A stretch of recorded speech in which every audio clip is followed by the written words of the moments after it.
Assalamualaikum warahmatullahi wabarakatuh. Kembali lagi di channel Santri NU. Semoga teman-teman yang sedang beraktivitas dipanjangkan umurnya, dilancarkan rezekinya. Oke teman-teman, pada kesempatan kali ini saya akan menanggapi salah satu video yang mana di sini ada Ustadz Firanda menyampaikan salah satu, mungkin ada orang bertanya ya di pengajiannya, lalu dia menjawab. Ini berkaitan dengan ibadah mahdoh, yaitu sholat. Malah di sini Ustadz Firanda ini bukan hanya Ustadz Firanda ya, dalam video ini ada Ustadz Badrul Salam juga ya. Jadi Ustadz Firanda ini Wahabi ya, karena sering dia hanya itu mengutip pendapat daripada pendiri Wahabi, yaitu Syekh Muhammad bin Abdul Wahab ya. Bukan hanya itu, tapi dianya itu sering mengisi ya di jamaahnya itu tentang sejarah daripada Muhammad bin Abdul Wahab ya. Jadi saya pastikan Firanda ini adalah Wahabi ya. Dan Ustadz Badrul Salam juga. Jadi di sini Ustadz Firanda bilang bahwasannya bersujud, ketika sujud itu berdoa dengan bukan bahasa Arab ya. Artinya dengan bahasa bebas ya. Itu malah dia hanya bilang tidak ada larangan ya. Oke, biar tidak terlalu lama, mari kita simak video berikut ini. Baca doa waktu sujud dengan bahasa sendiri apakah boleh? Wallahu a'lam bishawab, tidak ada larangan ya, tetapi kita buka dengan subhana rabbiyal a'la wa bihamdihi, subhana rabbiyal a'la wa bihamdihi. Nah kan teman-teman sudah dengar sendiri, jawabannya itu malah dianya itu tidak ada larangan ya. Kita awali dengan subhana rabbiyal a'la wa bihamdihi katanya. Ini tentu sudah menambah-nambahi teman-teman ya. Menambah-nambahi ya.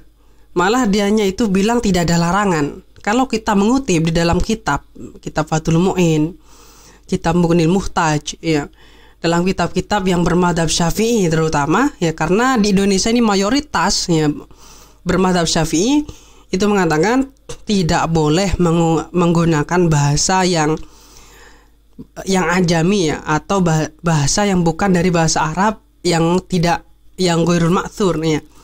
Ini tidak boleh, malah sholatnya itu menjadi batal. Kita lanjutkan videonya. Setelah itu baru kita berdoa dengan doa yang dimudahkan. Saya pengen doa tapi saya nggak bisa bahasa Arab. Bagaimana? Boleh? Saya pernah tanyakan ke Syekh Abdul Razak.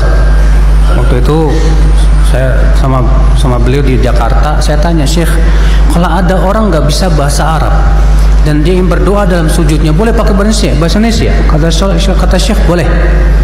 Diucapkan. Ya itu kan, Badrul Salam juga bilang boleh diucapkan katanya.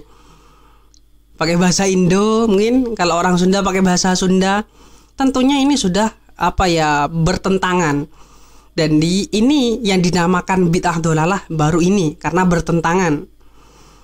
Kalau kita mengutip di dalam kitab Mughnil Muhtaj ya, di sini dijelaskan amma ghairul ma'thur ya, bahwasannya seseorang ya yang mana dianya itu dalam keadaan sholat ya, lalu itu berdoa, berzikir dengan bahasa ajami, artinya bukan bahasa Arab ya, yang mana itu ghairul ma'thur, fala yajuzu, maka tidak boleh teman-teman ya. Jadi seperti itu ya. Jadi yang disampaikan oleh Ustadz Firanda dan Ustadz Badrul Salam ini jelas-jelas bertentangan. Ini baru yang dinamakan bid'ah dolalah ya. Katanya tidak boleh menambah-nambahi. Dianya malah menambah-nambahi dengan seseorang boleh berdoa ketika sholat atau ketika sujud dengan bahasa Indonesia. Malah di sini Badrul Salam mengatakan diucapkan ya. Tentunya kalau kita mengutip dalam kitab-kitab ya, itu akan menjadi batal sholatnya ya. Jadi seperti itu ya. Jadi teman-teman ya, jadi ini Ustadz Al-Wahabi ini ya, Ustadz Wahabi ini ya, kayak Ustadz Firanda dan Ustadz Badrul Salam, yang disampaikan itu jelas-jelas bertentangan. Kalau memang menurut ulama siapa di kitab apa ya, jelaskan lah gitu. Bukan kayak Syekh Abdul Razak siapa itu katanya ya. Karena kayak Ustadz Firanda tadi malah bilangnya tidak ada larangan, yang tentunya ini sudah sudah salah dalam menjawabnya gitulah. Jadi semoga teman-teman paham ya dengan apa yang saya sampaikan ya. Jadi teman-teman itu jangan sampai terpengaruh dengan orang-orang Wahabi ya, ngakunya Salafi ya, tapi dia tidak sepakat dengan orang-orang salaf, dengan ulama-ulama salaf ya. Oke, mungkin sekian videonya. Akhirul kalam. Assalamualaikum warahmatullahi wabarakatuh.